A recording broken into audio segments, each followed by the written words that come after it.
YCP యొక్క పిచ్చి పరాకాష్ఠకు చేరింది. ఈ ప్రభుత్వం వచ్చి 2 సంవత్సరాల అధికారంలోకి వచ్చి ఇంకా 3 సంవత్సరాల టైం ఉంది.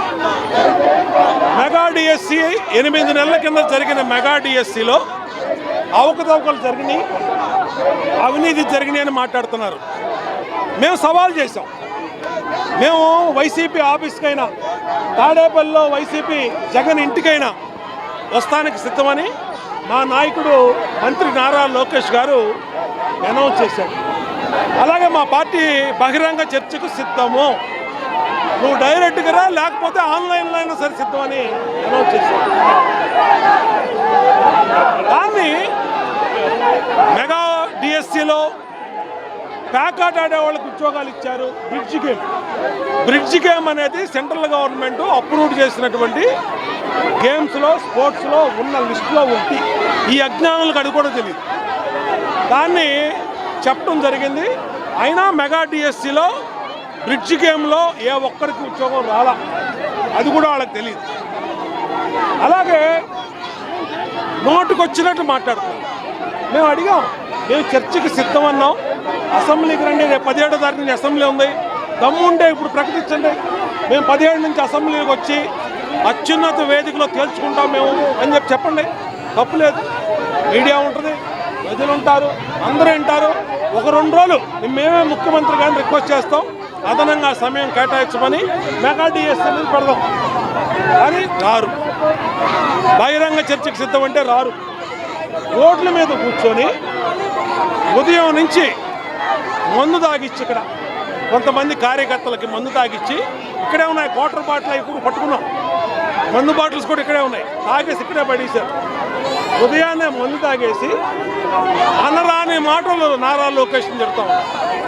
నేను అప్పటికి ఏసీపీ గారికి చెప్పా, ఇది కరెక్ట్ కాదు, వాళ్ళకి ఇక్కడ అనుమతి ఇచ్చారా అని అడిగా. అనుమతి ఇచ్చారంటే అనుమతి ఇవ్వలేదన్నారు. అనుమతి ఉన్నప్పుడు ఎలా పెట్టారు? ఇక్కడ బుడమేరు వంతెన సెంటర్ అనేది చాలా ట్రాఫిక్తో కూడుకున్నటువంటి ప్రజలకి ఇన్కన్వీనియన్స్, ప్లస్ ధర్నాలు చేసుకోవడానికి ధర్నా చౌక్ ఉంది. మేము అపోజిషన్లో ఉన్నాం, మనం దాకా ఎప్పుడు చేసాం ధర్నాలు? ధర్నా చౌక్లో చేసాం. వాళ్ళు అధికారంలోకి వచ్చారు, మేము అధికారంలోకి వచ్చాం, వాళ్ళు ధర్నా చౌక్లో చేశారు. ధర్నా చౌక్లో చేసుకోవాల్సిన ధర్నాని ఇక్కడ రోడ్డు మీద పెట్టి లోకేష్ని బూతులు తిడతా ఉంటే చూస్తా ఊరుకోడు బోండావమా,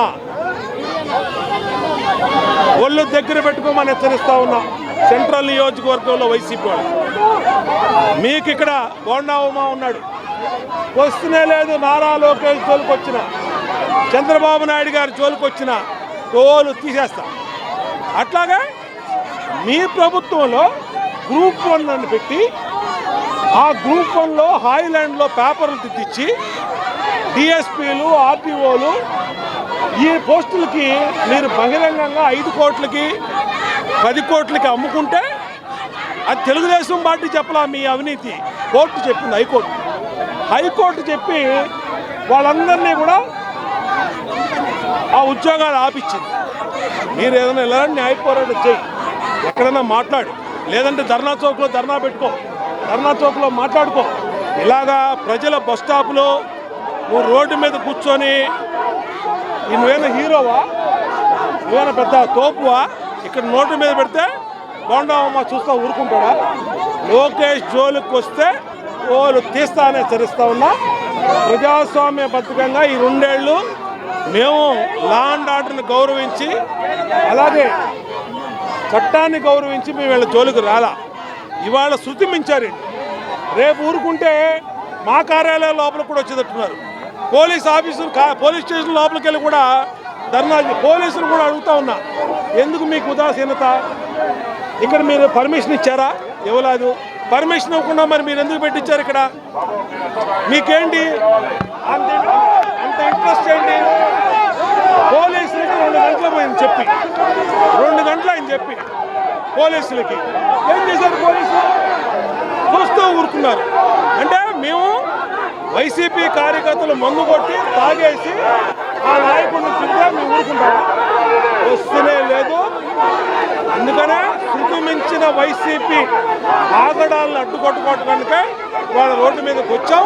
భవిష్యత్తులో కూడా హెచ్చరిస్తా ఉన్నా, రాబోయే 3 సంవత్సరాలు కూడా మీరు మీ పరిధి లోపలి ప్రజాస్వామ్యబద్ధంగా నిరసన చేసుకోండి.